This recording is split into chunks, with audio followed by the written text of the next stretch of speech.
Hello, everybody out there in Rumble, X, and YouTube land. Welcome back to Diego Knows. I, of course, am Diego. And today we're going to continue to talk about Legally Blonde, okay? This movie that you love so much, okay? Because I don't like it. I don't like it very much. And I'm going to tell you why I don't like it very much, okay? That's what I do here. I give you a straight man's point of view, okay? I'm going to tell you what your boyfriend, your husband, your dad, well, they ain't going to tell you this, okay? I'm going to tell you this, all right? Because I got nothing to gain by lying to you, okay? Some of these, I got nothing against the genre. Okay, I've said it before. Okay, the genre is fine. I don't mind chick flicks at all. But if you're gonna put one out there, and it's very successful with its demographic, okay, I would like to know why. Okay, so I watched this movie, and I can understand the appeal, but the movie falls apart. It doesn't hold up to any scrutiny. Now, yes, you could say that there's a lot of guy movies too that don't hold up, and I'm the first one to admit you're absolutely right. I've seen a lot more guy movies than I've seen girl movies, okay? And a lot of the guy movies I've seen are crap, okay? They are crap, all right? I'm not saying that we do it better, okay? I'm saying that the best movies out there, guy movies and girl movies, the best movies out there are the ones where, people actually think about the consequences, think about, the rationality, okay? You've immersed us into this movie. You've told us what it is, okay? And everything makes sense. There's no plot holes, okay? Those are the best type of movies, okay? Where it doesn't leave anything to chance, okay? Anything that you might think that might contradict what you're seeing has already been thought of and already been explained in a believable manner. Okay, so there's really nowhere else to go except where the story wants to take you. Okay, those are the best movies. Okay, and the fact that you're entertained the entire time, you're being taken through this journey. Okay, those are the best type of movies out there. I'll give you an example. Look at like The Dark Knight. Okay, The Dark Knight. All right, 2008, the one Heath Ledger, and Christian Bale. Okay, that movie. Okay, had no plot holes. I mean, everything was pretty much wrapped up. Okay, the only thing unbelievable about that movie is how there's a couple of things in there where there's no way the Joker could have known that some person was going to act that way or do some sort of an action. Okay, there's no way the Joker could have predicted that. Okay, a couple of things, not much. Okay, but otherwise, everything is wrapped up in a nice bow by the end of the movie. Everything makes sense. You understand the character. You understand what's going on. You're gripped. Okay, it forces the audience to do a lot of thinking. Okay, about morality and about choices. And about the better of our natures, that type of stuff. Okay, chaos versus control, that kind of thing. Okay, it's all in there. Okay, superbly done, superbly acted, incredible script. It had everything. Okay, those are some of the best movies out there. Something like The Dark Knight. Okay, recently I saw a movie called. I think it was called Dangerous Lessons or some stuff like it was something stupid. It was with, you've probably seen it maybe. It was with Michael Keaton. Okay, was it called A Dangerous Game or something? I forgot. Anyway, it was with Michael Keaton. It came out in 1998. It was with Michael Keaton and Andy Garcia. Okay, you might remember it now. And Michael Keaton plays this like Hannibal Lecter type villain who's locked in prison for the rest of his life. He's dangerous, so they got to strap him to a table, to move him, because he's that dangerous. He's so homicidal and psychopathic, right? Well, apparently Andy Garcia is a cop. Of course he is. He's a cop, and his son, he's a single dad. His son is dying of leukemia, and the only person that has blood compatible with his son is this, this psychopathic, mass murderer who's locked up for the rest of his life in prison. So he goes in there, of course, he can't let this guy tries to escape. Michael Keaton's evil. He tries to escape. Okay, and the cop can't really kill him because if he kills him, his son's not going to get the bone marrow transplant. His son's going to die. So it's this big cat and mouse. Okay, and it's so fucking convoluted and stupid. I mean, I watched after the first like 20 minutes, I just started hate watching it. And yes, it's a guy movie, okay? I had Marcia Gay Harden was the doctor or whatever, the oncologist specialist. It was stupid as fuck. Okay, he tries to escape a hospital and he kills all these people. The cop is trying to catch him but not kill him, and he takes hostages, and all the cops get shot that are trying to stop. It's stupid. Okay, I just started hate watching it. It made no fucking sense. It was not believable at all. It was just crap. Okay. And I watched it. I watched it a couple of days ago. That's why I don't remember the name of it, because the only time I remember Desperate Measures. I think that was the name of it. Desperate Measures, 1998. Okay, and the reason I'm bringing that up is because that is an example of kicking me out of the movie. You show me this situation, but it's so horribly acted. The script is so bad. There's so many freaking plot holes. Characters don't act the way a real character would act. Okay, the lighting is bad, the scenery is bad, the direction is bad, the tone is everywhere. Okay, it's not possible that this cop would even be involved in this thing when it involves light. It's just so fucking unbelievably stupid that the whole movie makes no sense. It makes absolutely no sense. Okay, and that is how I felt watching that movie. That's the way I feel watching this movie. Because I watched it, I was like, oh my God, it's like watching Legally Blonde. And it's a guy movie, and it sucks, right? It's so bad.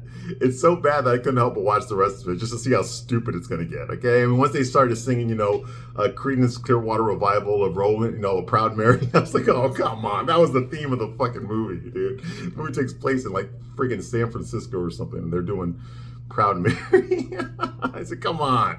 This is terrible, okay? And that's how I feel about this movie, okay? It's completely unbelievable. There's no verisimilitude at all, okay? There's so many plot holes. You could fly a 747 through the plot holes in this movie, okay? The fact that we're supposed to believe that these are like the smartest kids at Harvard in law school, first-year Harvard students, and yet they're all too stupid to think of the most basic things about being a lawyer that you don't even have to be a lawyer to think about.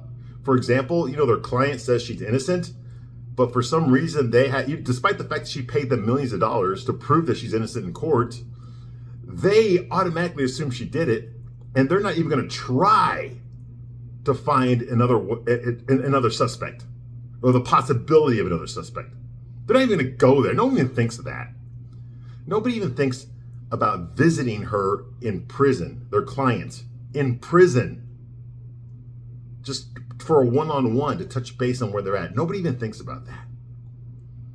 Okay? The professor, Callahan, is being portrayed and called an asshole by every woman in the movie. And this is before he sexually harasses Elle. Okay? His own client, Brooke Taylor, is calling him a scumbag, an ass, before she even knew that he sexually harassed Elle. Okay? This is the only person keeping you from fucking the rest of your life in prison. And she's treating him like crap? And she paid him $1 million or whatever she paid him to represent her? Are you friggin' kidding me? You would be cooperating completely with this guy if it meant you were going to spend the rest of your life in jail. Okay? This guy's there to help you. And she treats him like crap. And this is before we find out he's an asshole. Okay? So it's just like, this is crap. No one would do this. Nobody would do this. Okay, and the movie expects you to believe that stuff. Okay, nobody in Elle's class would have thought about getting all these books out of the library and just cramming for a couple of months. Okay, to learn more about law. Okay, no other student in her class thought of that. She's the only one, and that's why she's the smartest girl in class. Okay, these are like supposed to be the best of the best students in here, and nobody thought about doing that. Are you fucking kidding me? Okay, Elle grew up wealthy. She grew up in Bel Air. Okay, the Coppolas live across the street from her. Okay, this woman never had to suffer for anything in her life. Okay, and I try to imagine there's probably a kid there in Harvard who got a scholarship based on their grades, and probably is busting their ass every single day, not going on dates, not getting fucked up, busting their ass, trying to get good grades, trying to be the best in the class so they can get a good job and maybe turn their family history around, okay? A person that hungry, I would believe, would do that, okay? So I don't believe that Elle is the only one that would do that, when her only motivation was to get her ex-boyfriend back, And then her motivation is to prove him wrong. A bitch with something to prove. Get the fuck out of here. Come on. I'm not buying it, all right? Okay, look. So the last time we saw, where we left off last time, is they brought Enrique, okay, on to stand. Okay, now Enrique is the cabana boy. Okay, he says he was having an affair with Brooke Taylor. Okay, and that because of that affair, Brooke Taylor shot her husband, her 60-year-old husband, despite the fact that she's 26. Okay, but she shot him and killed him. That's the story. Okay, that's what she's being charged with, okay? And he said he was having an affair with her the whole time she was married, okay? She says she's innocent. She says that she was not having an affair with Enrique, okay? And that she was in love with her husband. She would never kill her 60-year-old husband because he had a big cock. Okay, not for his money or anything like that. Okay, because she's already wealthy herself. Okay, but she wouldn't give up the alibi of where she was when her husband got murdered. Okay, which actually hurts her case. It'll ruin her reputation if she reveals where she was. She was actually getting liposuction, and because she made her business is to sell fitness videos to fat women. Okay, and if they find out that she was getting liposuction, then she's gonna lose all credibility, and she's gonna, her business is gonna go to shit. Her reputation is gonna be done. Nobody's gonna buy her videos anymore. She can't let that happen. Well, of course, but if she goes to jail for murder, okay, I guess that's the better of the two options. Okay, this movie makes no fucking sense. All right. Okay, anyway, so she won't reveal it. So the lawyer's got to find a way to prove her innocent. And actually, her lawyer, Professor Callahan, who teaches at Harvard, okay, he actually had a good point. When he cross-examined Enrique on the stand, he said, "Can you prove, basically, other than what you're saying, do you have any evidence to prove that you were actually having an affair with Miss Taylor here?" And he didn't. He's like, "Okay, I rest my case with that. Okay, that's it. You can't prove it. That's it. Reasonable doubt is all you got to prove in court, right?" Well, then Emmett shows up because he actually believes Elle when Elle says, like, "Oh my God, Enrique knew what kind of shoes I had. That must mean he's gay. He's gay. He could never have had an affair with Brooke Taylor because he's gay. Because he knew what kind of shoes I wore."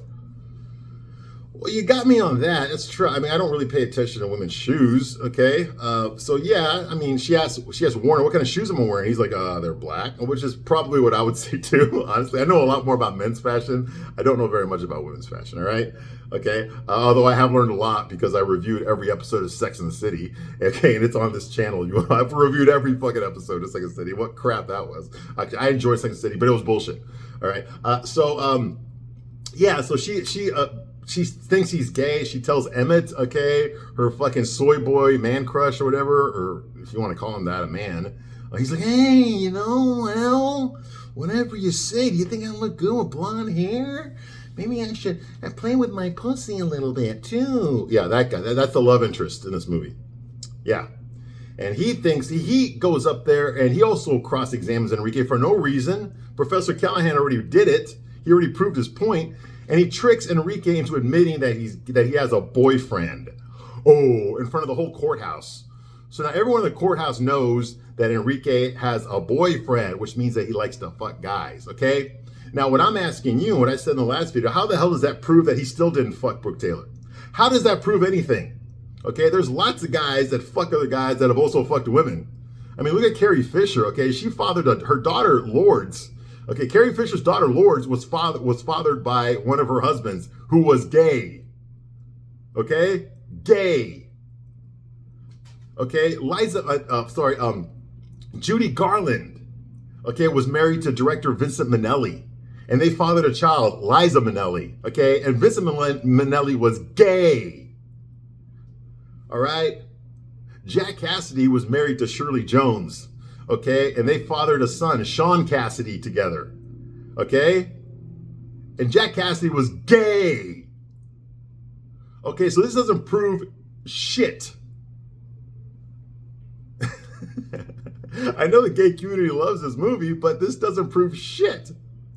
This is saying that anyone who has had sex with a man is automatically gay, which personally I kind of think they are, unless it's like, abuse or something, And that if you're gay, there's no way you could ever be attracted to a vagina. Oh, don't even say that word. I mean, oh. Yeah, pretty much like Richard Simmons style. Yeah, absolutely. No, that doesn't prove shit. That does not prove shit. Okay, so no. Okay, just because you tricked him into admitting that he fucks guys does not mean he is never or is incapable of fucking a woman. Okay. No, it doesn't prove shit, but in this movie, they expect you to be stupid and not think about that, all right? Anyway, so that's going on here, okay? Like I said, Callahan sexually harasses Elle. She gets all pissed off and storms out of there. Vivian sees this, and she thinks that Ellie was making the moves on Professor Callahan, okay, and not the other way around, so she gives her shit about that. So anyway, so Elle gets in the elevator, and she goes down the lobby, and in the lobby, she bumps into Emmett.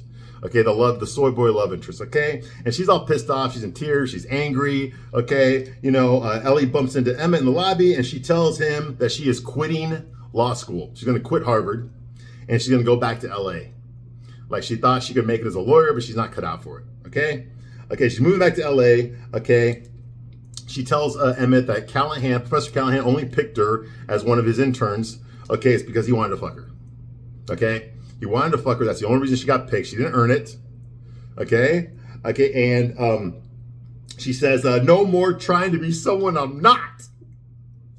And of course, in typical soy boy fashion, there's Emmett there standing over her, looking at her, going like, hey, wait, what?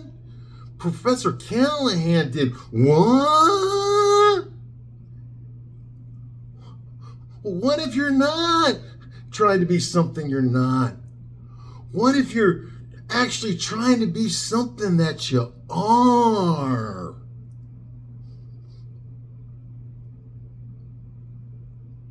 Yeah, just like that, all right? To hell with Callahan. Stay.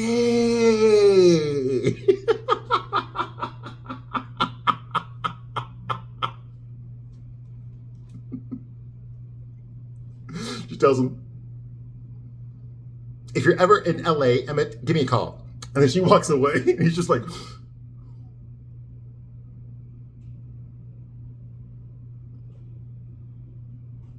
yeah, by the way, every fucking person in this movie does that. Goes,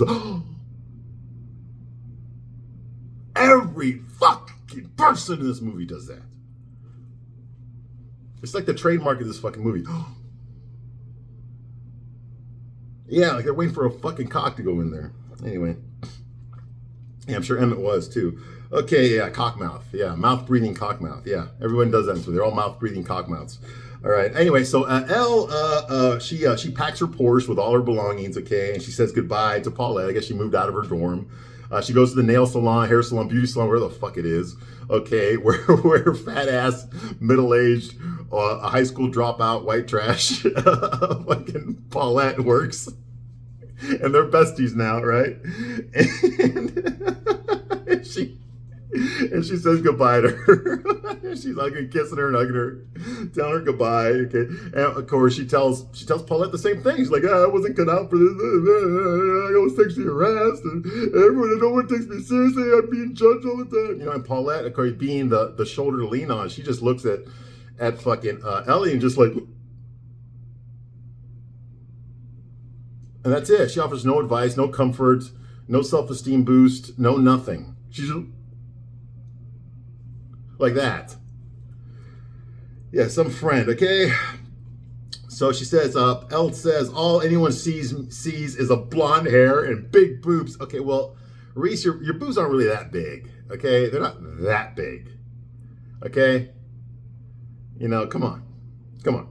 Okay, you're acting like you're fucking, like you're Shannon Tweed here or something, or like you're Heather Thomas or something, okay?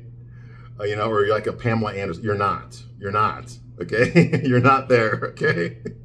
I know you think you're one of them, but you're not, okay? All right, because I'm really looking, okay? You know, so all they see is blonde hair and big boobs, okay? Well, you know what? Elle, I would tell Elle, like, well, that's all you show them. I mean, look at the way you dress. Look, how's anyone supposed to take you seriously when you dress, you know, when you wear pink outfits and pink Angora sweaters and pink sunglasses and you carry a toy dog in your pink Birkin bag, okay? You know, with your pink pleather pants, okay? Like, what the fuck? How the fuck are people supposed to take you seriously?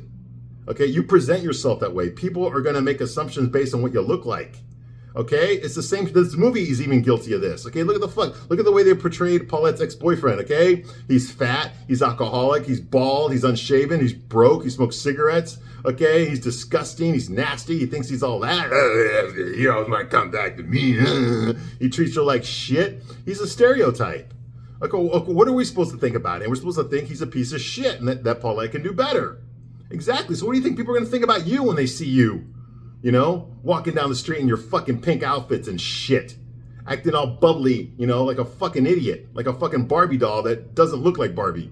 That's why Margot Robbie looks more like Barbie than you do. Okay, Elle. Okay, I'm sorry, Reese Witherspoon, but it's true. You're not that attractive. Okay, I know you can't say that. Oh. Yeah, but you know what? I'm a guy and I'm straight. So yes, I can fucking say that. Okay, Reese Witherspoon, you're not that attractive. You're not. Never were. Okay? I know I just broke the female Bible here by saying that, okay? But I can fucking say that because I ain't a fucking female. Okay? I'm not into your fucking delusion that Reese Witherspoon is perfect. I don't bow down for that bitch. Fuck no. I respect her as an actress and as a businesswoman. She's very, very, very wealthy, very smart, okay? But she's not that great looking. It's the truth. Okay, that's why she's popular with women. It's because everyone knows that she ain't that great looking. You just can't say that out loud. See what I mean? Anyway, so that's going on here, okay? and she, of course, Elle's feeling sorry for herself. She tells Paulette, I feel like I could do something with my life, that I could be doing something with my life, okay, other than just becoming a Victoria's Secret model. Okay, like I said before, okay, Elle, you are nowhere near the Victoria's Secret model category, okay? You're nowhere near that, okay? You are a woman that's going to actually have to work for a living, okay? You're going to have to work for a living, okay? You don't look that good. Okay, and personally, I'm more attracted to Victoria's Secret models than I am to Reese Witherspoon. But even with Victoria's Secret models, okay, those girls are a little bit too thin for me. Okay, they're like a little bit too thin. I like girls with a round butt, with a bubble butt, and big real tits. That's what I like. It's the hourglass. Okay, and those Victoria's Secret models are just a little bit too skinny. A little bit too skinny. You gotta have cleavage. That turns me on. Okay, you gotta have a bubble butt. The shelf. Okay, thick legs. Okay, not fatty legs, not cellulite legs. Thick legs. Okay, small waist. That turns me on. That's what I get. That's what most guys are attracted to. Okay, the hourglass figure. All right, so even Victoria's Secret models aren't really that, and Reese Witherspoon definitely does not look like fucking them. Okay, I will say this: the Victoria's Secret models, they do have beautiful faces. Though. They have beautiful faces. It's one of the best faces ever. Okay, their bodies could use a little bit more meat, a little bit more muscle, that kind of thing. Especially in their butt and their thighs, because that really turns me on. Okay, and most guys will say that too. Okay, but no, Reese Witherspoon does not fall in that category. Okay, no matter what this fucking movie tells you. Okay, because she does not have it. Sorry, she don't have it. Okay. That'd be like saying that fucking Robert Pattinson should be a fitness model. Okay, I know a lot of girls like him, but he's a skinny little fucking dorky looking guy. Okay, in my opinion. Okay, he does not project masculinity. He projects a fucking a mangina, a beta male. Okay, a wafy skinny guy. He's all fucking emo and shit. That's not a fucking physique. Guys, that's not like a fucking like a fucking a physical man. You see what I mean? That's what I'm talking about. Okay, these two things don't correlate. Okay, anyway, so besides that, models, by the way, they only do the modeling thing when they're in their early 20s. Okay, and then they land a fucking rich millionaire, billionaire, celebrity, or an athlete, or an actor, or a musician. Okay, when they're in their late 20s, they always land one of those guys. They get married to one of those guys. They crank out kids with those guys. That's the only reason supermodels exist, is to land a wealthy fucking husband. Okay. That is the only reason they exist, okay? And according to this movie, Elle's character would never do that. She would always want to make her own money and prove that she's a boss bitch without a man. You see what I mean? And that's definitely not what supermodels do, what Victoria's Secret models do, okay? No, they land a celebrity guy, usually who's 10 or 15 years older than them, like a Leo DiCaprio or something like that, or a, someone rich and famous, okay? Like I said, musician, athlete, actor, whatever, businessman, like Claudia Schiffer did. Like that's what they all fucking do. Okay, they're only supermodels in their late teens, early 20s. And then once they hit the wall, which is around 26, 27, then they got to find a guy to take care of them. Okay, that's how it works. All right. And Elle does not fit into that category in more ways than one. Okay, so that's going on here. And then she says, everyone just sees me as a piece of ass. Well, I'm not going to disagree with you on that. But, I would say I would have to defend Elle here, because if anyone got to talking to her, like if a real man actually talked to her, okay, not someone who's tiptoeing around her feelings or anything like that, or telling her how fucking great her pussy is every 30 seconds, like every man does, and every woman does in this movie, not someone like that, but like a real person, a real man would have talked to her. I think that if they got to know her a little bit better, they would find out she's actually brilliant at certain things, and she's actually is interesting. But it still does not mean that I would want to be seen with her in public for any extended period of time, because the way she dressed and the way she acts is embarrassing. You see what I mean? But I wouldn't say she's a terrible person. I would just say she's kind of like an eccentric person. Okay? A little bit too much for me. All right? So that's going on here. Okay? Okay, well, guess what? This little beauty shop here outside of Harvard. Okay, guess what? One of the professors from Harvard is actually in the beauty shop. Like, I guess she goes there. to get her hair done. Okay, we met her before. It's Professor Stromwell. Okay, she's that big, tall, white woman, older lesbian law school professor that gave Elle shit earlier in the movie. Her first day in class, remember she went up to Vivian and said, like, does Miss Woods even belong in this class if she's not prepared? And of course, Vivian looks at her and goes like, no. Okay, and so of course Elle got up and left the class. Okay, because this ball busting bitch, okay, Professor Stromwell was there, okay? And she had that quote up there from Aristotle that law is the absence of emotion or some shit like that. Anyway, well, apparently this lesbo professor likes to go to this beauty shop, okay? This WT beauty shop to get her hair done. She doesn't go to a professional salon. She goes to a beauty shop, okay? Where Paulette works. And she just happens to be there, and she just happens to overhear everything that Elle says to Paulette about being sexually harassed by Professor Callahan, about people judging her, about assumptions about her, all that kind of crap, right? Okay, so this lesbian professor, by the way, is played by this woman named Holland Taylor. If you recognize her, it's because she's fucking Sarah Paulson's wife. Okay, so I was correct when I said lesbian, right? You know Sarah Paulson. She's from fucking American Horror Story with Lady Gaga and all that stuff. Anyway, yeah, you know, yeah, that's in real life, though. In this movie, she's just a lesbian, ball-busting, I don't need no man, literally, professor, okay? So what do you call it? I treat my students like shit type professor, okay? And she overhears this, okay? And like I said, she just happens to be in the beauty salon getting her fucking ugly hair done, okay? And she goes up to Elle and gets her right in her fucking face. It says, if you let one stupid prick ruin your life, and by that she means all men in general, not just the assholes, okay? You're not the girl I thought you were. What, not lesbian? Well, she's clearly not a lesbian. She likes guys. So yeah, you're probably right, Professor. Yeah, she's not the girl you thought she was, okay? And then she looks at her like,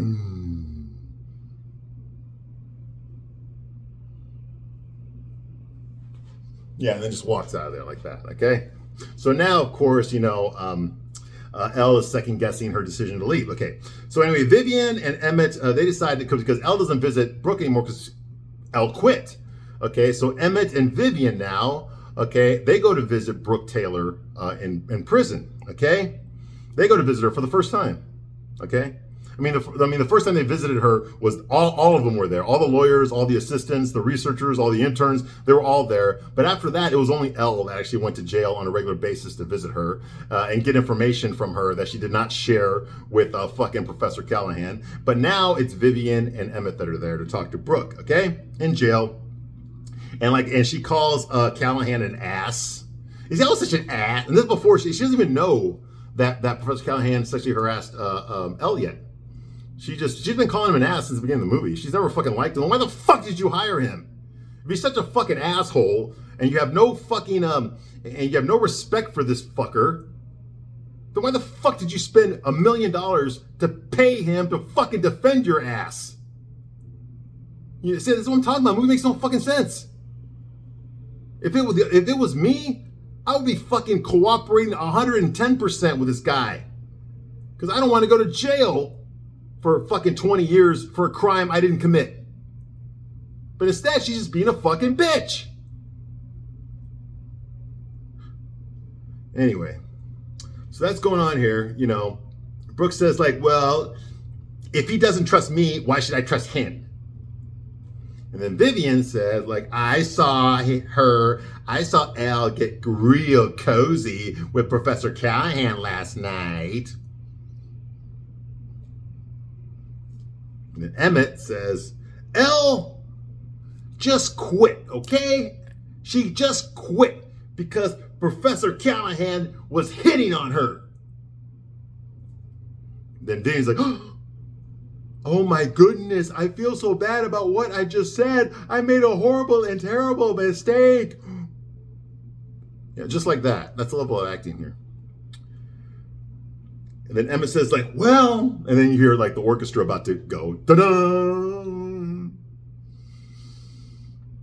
Maybe we should do something about it. Da-da! it? Yeah, just like that. Okay. Oh yes, and of course Brooke Taylor calls Professor Callahan a scumbag.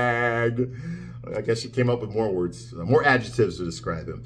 All right, the very next scene here is in the courtroom. Okay, at court, Brooke gets walked in there. Okay, because she's the defendant. She gets walked in there, and she, in front of everybody there, she walks straight up to fucking her lawyer, Callahan, and while she's standing above him, she fires him right then and there in front of everybody. She fires him in front of his interns, his researcher, everybody.